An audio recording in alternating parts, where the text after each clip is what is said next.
E aí, my people, tudo beleza? A nossa videoaula de hoje de termodinâmica abordará a transferência de energia por calor e por trabalho.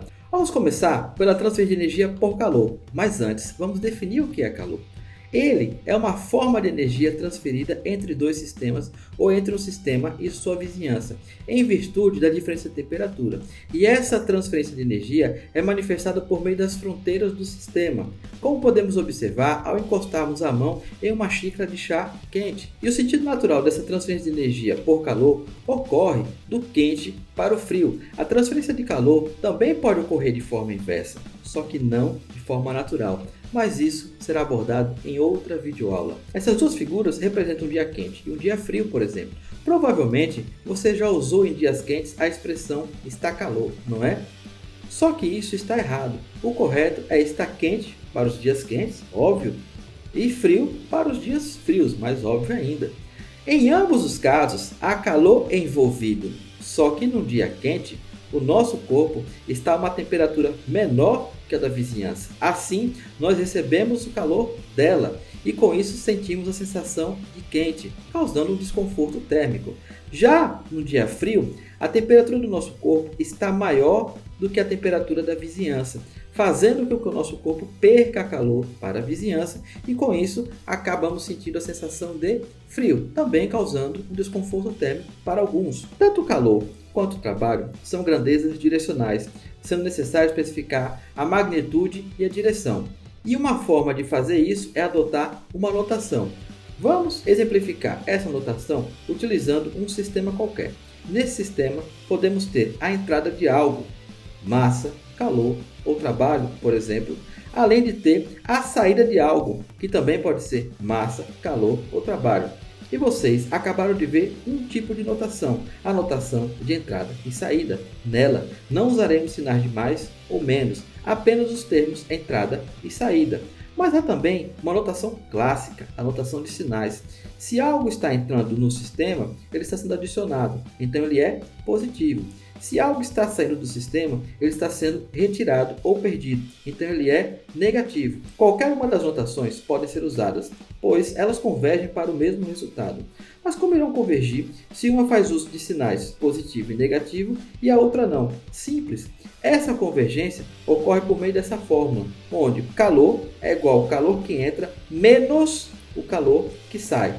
Para entender melhor essa fórmula, vamos trabalhar com as duas notações ao mesmo tempo e ver o que acontece.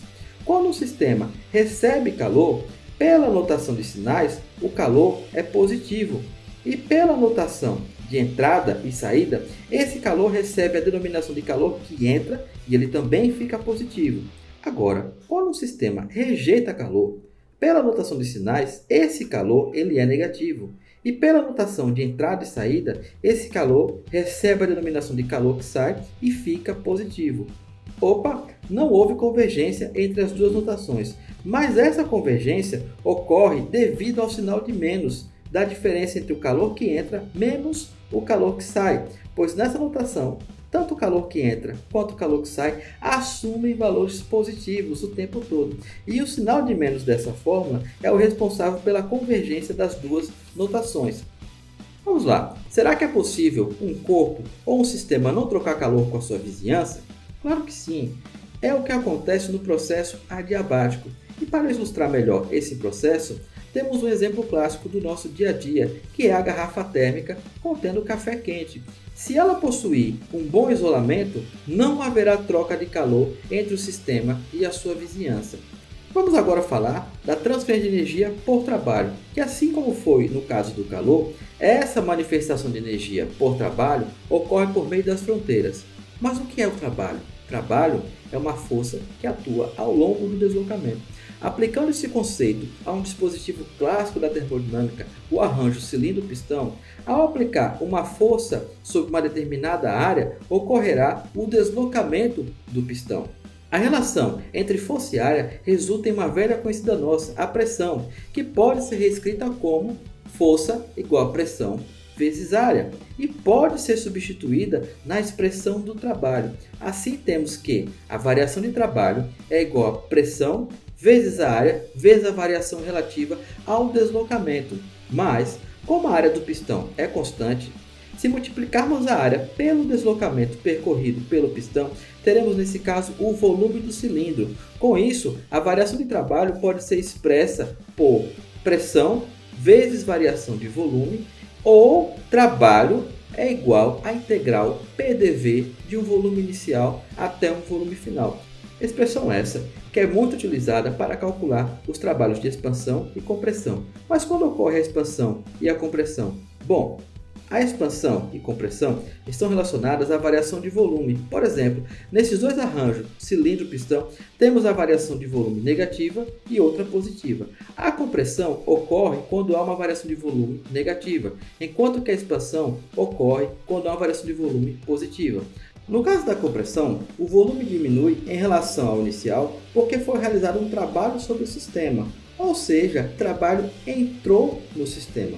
Já no caso da expansão, o volume aumenta em relação ao inicial porque o sistema realizou o trabalho, ou seja, o trabalho saiu do sistema. Percebam que acabamos de usar a notação entrada e saída para o trabalho.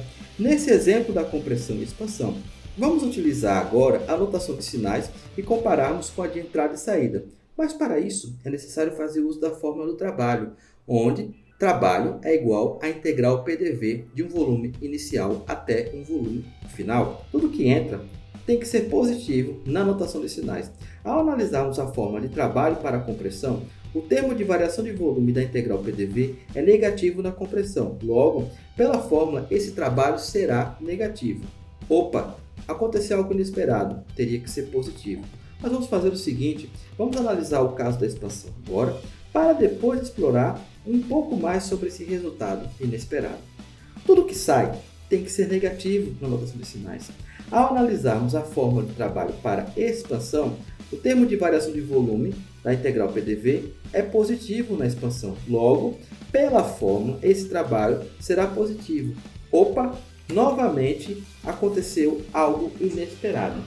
Isso ocorreu porque a fórmula correta para o trabalho de compressão ou expansão na termodinâmica é trabalho igual a menos a integral PDV de um volume inicial até um volume final. Esse valor de menos serve para nos indicar se a força resultante ao final do processo está no mesmo sentido ou não ao da força externa. Por exemplo, há uma força externa atuando sobre o pistão. Quando ocorre a compressão, a força resultante é no mesmo sentido ao da força externa. Logo, ao analisarmos a fórmula do trabalho, nós podemos verificar que a variação de volume negativa com o menos da fórmula resulta em um valor positivo de trabalho, e que faz todo sentido agora, pois tudo que entra deve ser positivo. Além disso, a compressão ocorre no mesmo sentido ao da força externa. Agora, quando há uma expansão, a força resultante está no sentido contrário ao da força externa. Logo, ao analisarmos a fórmula do trabalho, nós podemos verificar que a variação de volume positiva com o menos da fórmula resulta em um valor negativo de trabalho, o que faz todo o sentido agora, pois tudo que sai deve ser negativo.